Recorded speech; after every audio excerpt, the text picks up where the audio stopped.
Bom, eu vou falar sobre as provas hípicas, mais conhecidas como as corridas de cavalo.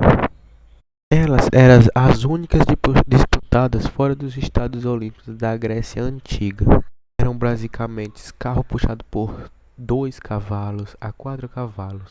Eles davam em média 12 voltas no hipódromo, no estádio, vamos especificar assim. Isso era uma espécie de vale tudo.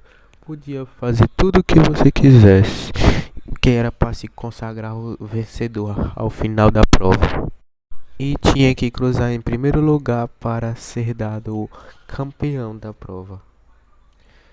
E como o professor tinha falado mesmo, não era o pessoal que correu que ganhou a coroa, eram os donos que ganhavam a coroa por ter ganhado a prova.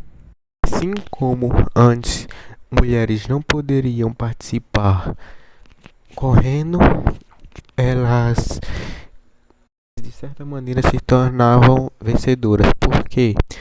Porque elas eram donas dos cavalos que botavam o homem para correr.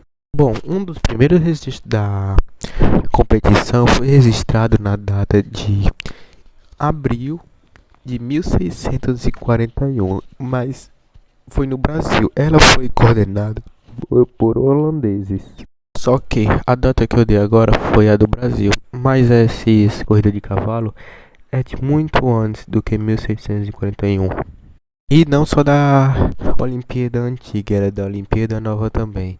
E agora se consiste mais em pular, fazer salto e adestramentos para e corrida também.